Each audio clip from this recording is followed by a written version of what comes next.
travail pour Monsieur Ben Saada, qui est originaire donc de l'Oranie, d'Oran, de Tlemcen, que l'on salue ce soir. J'espère qu'on va l'avoir au bout du fil tout à l'heure. Juste après le reportage que notre Camélia Amellel, notre reporter Camélia Amellel a fait pour vous, hein, Monsieur Ben Saada, autour de la famille, des quartiers d'Oran, tout ce que vous souhaiteriez voir, vous qui vivez donc au Canada, à Montréal. Vous êtes très souvent de passage ici à Alger. Donc il y a un reportage de Camélia Amellel en 2 parties. En tous les cas, nous allons suivre tout de suite la première partie du reportage avec vous.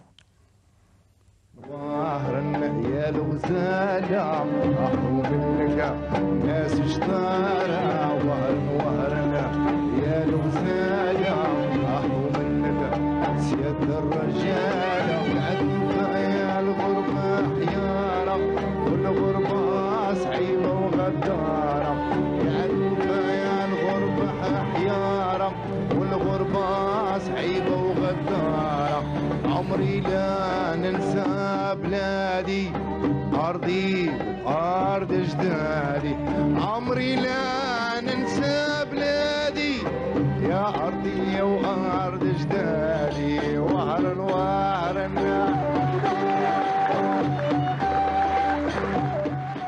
هنايا حي صنوبر لي بلونتور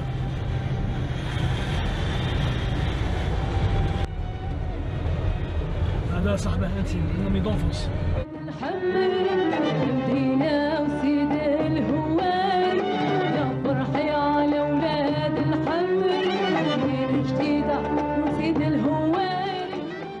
Je suis l'ami intime, on a passé toute une enfance ensemble. L'enfance, on a fait le même collège, si vous voulez. Il a eu l'occasion d'étudier, de continuer à étudier. Moi, j'ai arrêté, j'ai commencé à travailler dans une administration. Et vous êtes restés aussi des amis On est restés des amis, on s'est coupé quelques années, 7 à 8 ans. Le temps, il est parti à l'étranger. D'accord. Vous êtes restés en contact On est restés en contact. On est toujours en contact. Le quartier, c'est la cité des planteurs. Il se trouve sur les hauteurs d'Oran, en bas de la colline Mirjajou. C'est le quartier où on a passé toute son enfance ensemble. Là. Et là, il a vécu. Il a vécu, c'est sa maison, c'est sa maisonnette. On était sur une famille. C'est l'ami intime, l'intimité des jeunes d'avant, c'est pas comme Pema. Oui. Malgré que je le dépasse de quelques années. Alors, est-ce qu'il y a eu quelques changements par rapport au quartier? Oui, il y a eu changement, mais la preuve, même la maisonnette, elle n'était pas. Il y a eu un peu d'aménagement, parce qu'elle n'était pas comme ça. Elle ressemblait à celle-ci, parce que c'est une cité de recasement. De recasement, de transit si vous voulez, mais elle est restée, elle est devenue officielle. C'est-à-dire, c'est-à-dire que la placette, il y a eu une transformation, parce que c'était pas comme ça, c'était sur un terrain de foot. فاهمة؟ كنتوا تلعبوا هنا؟ كنا نلعبوا هنا, même on jouait là. C'était pas un grand footballeur, mais quand même il a eu sa place avec nous tous les dimanches matins. Puis il était parti entre amis, entre blocs, bloc 1, bloc 2, bloc. Oui, il jouait surtout. Je lui fais rappeler quelque chose. Oui, il était meilleur en pétchak. La pétchak Hadi, c'est un jeu qu'on a joué avec des chambres à air entrecoupées en forme de rondelle. Oh, il aimait ça. Il aimait ce jeu. Ça, le football, c'était chaque dimanche, le matin, quand on avait rien à faire, on jouait un petit match entre copains.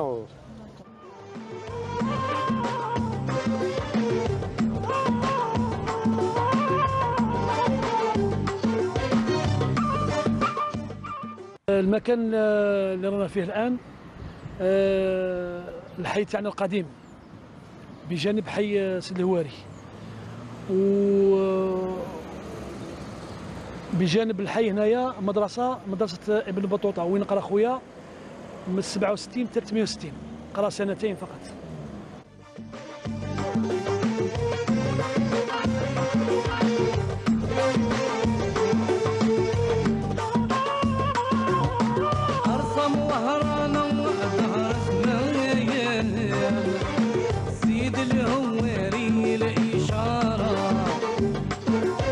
وفي مرجاج وحاهر والعيال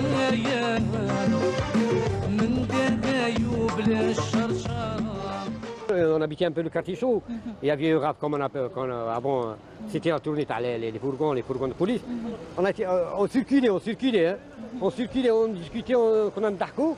Mais on a été embarqué par la police, on a passé par juste le temps de nous ramener nos cartes d'identité, puis on nous a ramassés. Mais il y a eu pas mal de choses, mais c'est-à-dire que c'est une histoire, mais c'est un peu flou. C'est un peu flou. Hein.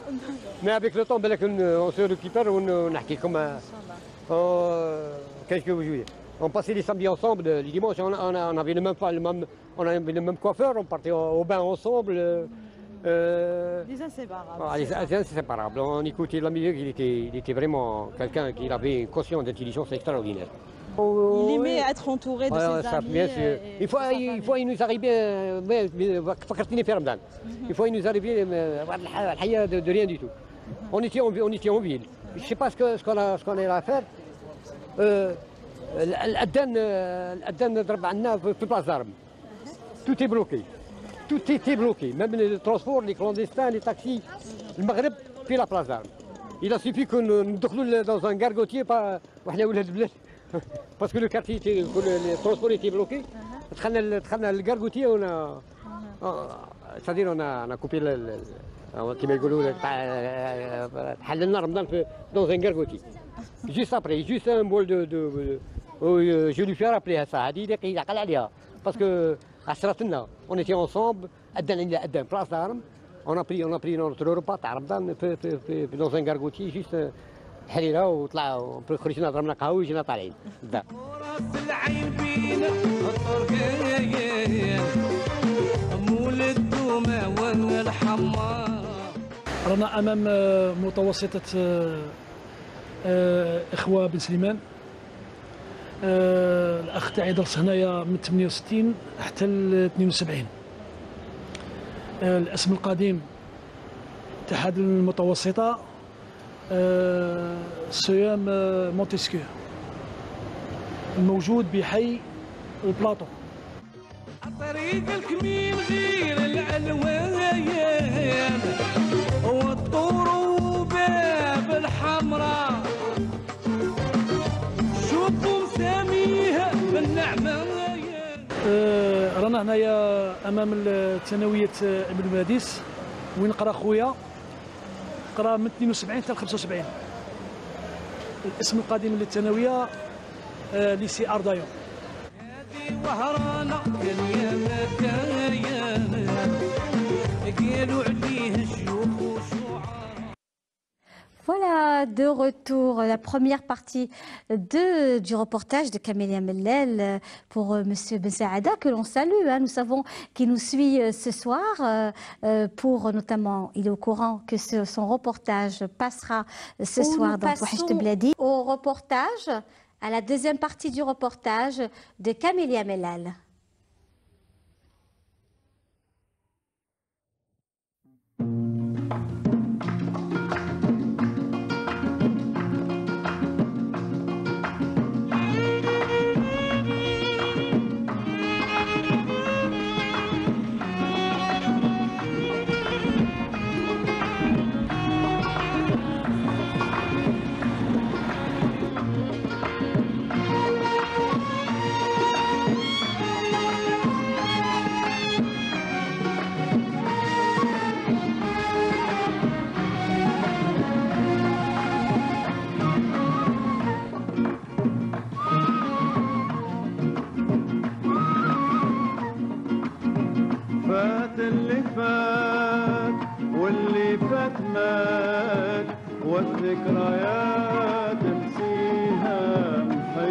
Là, nous sommes dans un lieu symbolique, pour ne pas dire totémique.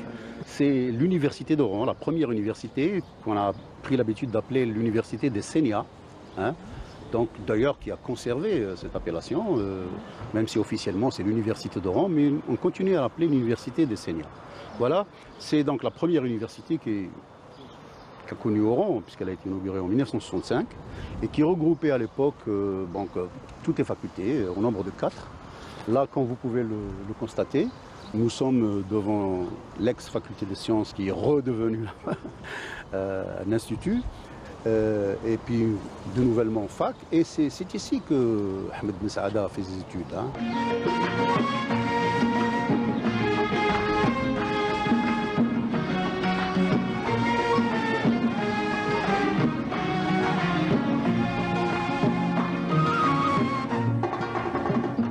Il était à la fois un peu réservé et fonceur à la fois. Vous voyez, c'est les gens qui ont cette double possibilité d'être réservé quand il le faut et d'aller de l'avant quand il le faut. Hein. En réalité, une relation soutenue, paradoxalement, a commencé quand Ahmed est parti au Canada.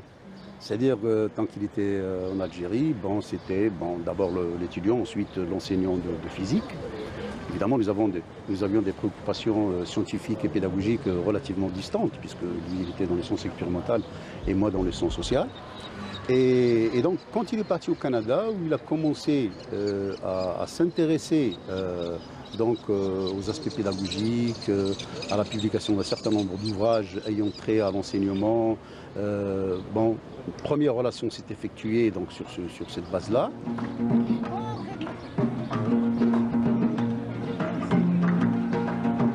Vous savez, chaque fois que j'évoque son itinéraire, il me vient à l'esprit la métaphore qui dit avoir plusieurs flèches à son arc.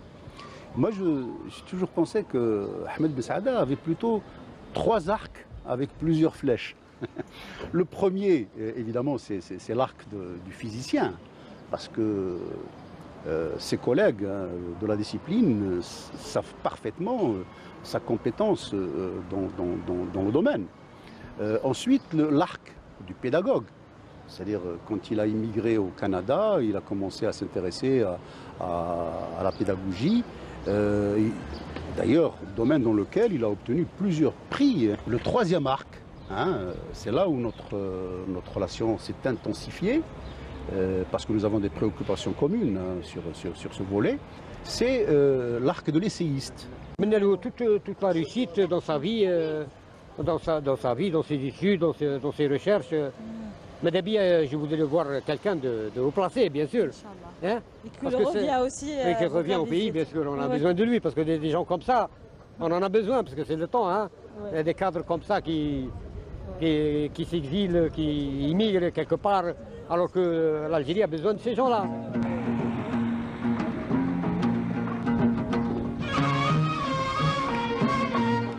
Le message que je lui transmets, c'est tout simplement de continuer à être à la fois aussi rigoureux et aussi près des questions qui touchent à la fois à l'Algérie et à l'international. C'est ce qu'il fait avec brio d'ailleurs.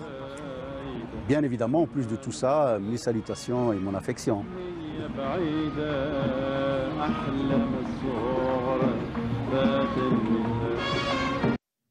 Voilà un très très beau reportage de Camélia Mellel où nous avons pu découvrir un peu la face cachée de Monsieur Ahmed Ben Saada que nous avons reçu ici dans notre émission Touahcht Bladi il y a de cela quelques temps déjà et qui est en direct parmi nous ce soir.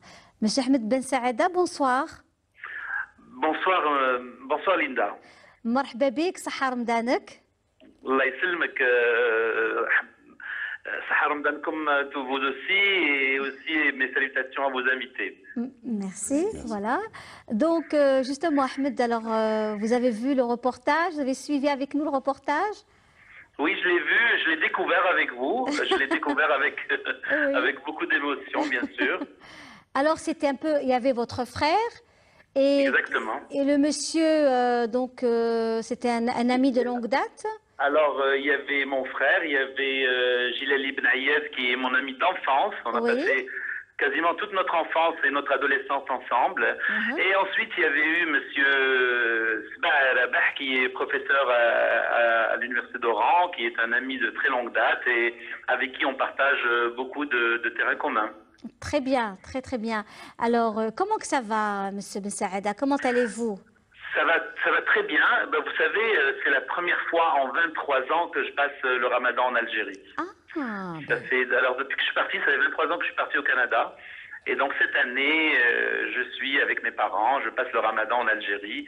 C'est toute une découverte pour moi, parce que j'ai quasiment oublié tout ce qui se passait. Bon, je viens souvent, mais en fait, j'ai très rarement passé le ramadan en Algérie depuis que je suis parti. Voilà. En fait, vous venez pour des raisons aussi professionnelles, hein? Souvent. Oui, oui, hein? je viens régulièrement, oui, pour des raisons professionnelles. Je donne des conférences. Oui. Je suis venu, d'ailleurs, vous m'avez accueilli dans votre émission. J'étais venu pour une résidence d'écriture à Tout à Dar fait. Abdel-Latif. Absolument. La dernière fois, je suis venu aussi pour donner des conférences au ministère de l'Éducation. Et j'ai donné aussi quelques conférences à l'Université d'Oran sur le printemps arabe et des sujets qui m'intéressent actuellement. Voilà. Très très bien. Eh bien écoutez, en tous les cas, c'était un très beau reportage. Vous avez pu voir, puisque vous êtes déjà ici, donc c'est très bien, mais voir avec beaucoup d'émotion ce que pense de vous, hein, aussi la famille, les amis.